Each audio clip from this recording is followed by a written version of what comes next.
Thank you very much, Mr. President. Now, I take a different view to Mrs. Oomen-Ruijten, who I hold in high regard. This is not an issue to be discussed behind closed doors.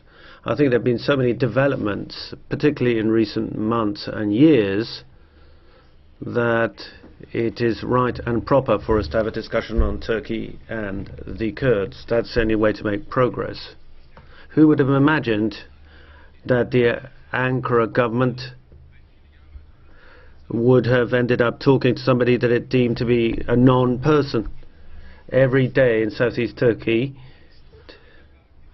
Turkish soldiers are shot at by Kurdish soldiers that come from the mountains. There's a regional dimension too.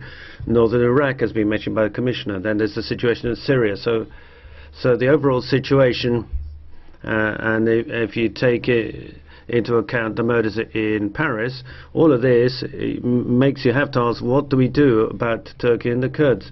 Mr.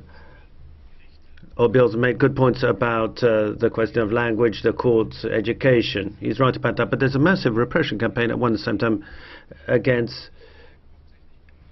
people who are basically involved in regional or local politics in southeastern Turkey.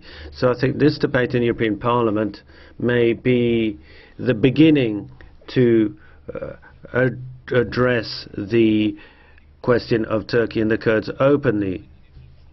Now, we want to send a clear message to the Turkish government that we are opposed to terrorism.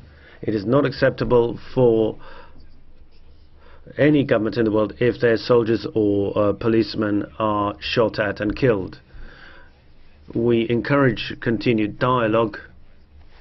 That should not be discontinued.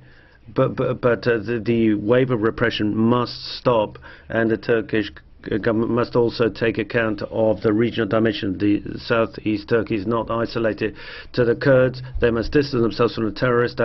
That obtains for all the organizations, the PKK and others, and the PKK must put an end to any kind of violent action, because otherwise no dialogue or the like is possible or conceivable. Thank you.